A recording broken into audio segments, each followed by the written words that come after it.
Hello again, it's day 4 of my Focus T25 challenge, and actually today I'm not going to talk about Shakeology or Focus T25, but I'd like to talk about bikes. Shocker, I know. You were really hoping I was going to talk more about T25, right? Because you haven't got enough of it? Just kidding. I get the question a lot of people getting started in triathlons. How in the world do I buy a bike? What do I look for? How do I know I'm getting a good bike? I'm going to share just a few things I've learned and about my bikes. And so let's take a look and get started. This is my road bike right here. It's a felt bike. Took me to Ironman, Texas, and the MS 150, which if you're not from Texas, that's a 150-mile bike ride from Houston to Austin done over 2 days. I've been pretty happy with this bike, no complaints. It's a starter level, starts at about $800, and then of course you have to get the pedals. No, they do not come with kickstands. If you had a Walmart bike before like I did, you did ask the question, and you're a little disappointed to find out that it's not cool to have a kickstand. You'll see here that I've stuck with the stock seat, excuse me, and it's done me just fine. Didn't have any seat issues. You also need to know that these kind of bikes have different tires, and they use Presta valves. So you want to get a different pump, and you don't want to learn that the hard way. You also want to go by the size of the frame to your height, and each brand is different. The Felt brand, Cervelo brand, Giant brand. You want to make sure you look up online to see what is appropriate for your height.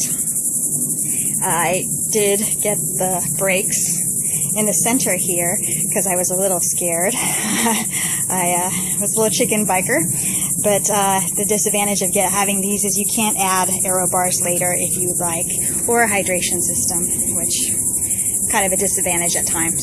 Anyways, I was ready to upgrade. I wanted to try the aero bar geometry and the bike geometry. Now the tri-bike geometry allows you to have less fatigue on your legs when you jump off the bike and start on your run. And you can see it's also got the aerodynamic seat post and aerodynamic frame. They're designed for speed. Also, they're called TTT bikes. You can see that you have your aero bars, and you'll notice there's no brakes up here anywhere, so they are designed to be ridden alone and not with groups, because you don't have the emergency braking system that you do when you have your hands on the side handlebars right here. This bike's also very comfortable, but I had to change out the seat. My butt bones couldn't handle the new geometry system, so I had to get a different bike seat. I also mounted my water cages in the back. Not the best idea if you have an emergency. You can't slide off the back of your bike, kind of a safety hazard, but I mounted my hydration system here in the middle, so I had to go with the back mount because I needed extra waters and drinking, we call it nutrition on the bike. Sorry, getting tired, end of the day, long day. So anyways, I think that says it all. Does a brand matter? It is very personal for you, just like cars. Some people like Honda, some people like Toyotas. Try them out, see what's comfortable. They're all slightly different and special in their own way. Some are designed for different torsos. You want to get out there and test drive it. You want to see how it feels. Go with comfort, see what you like, what matches your body.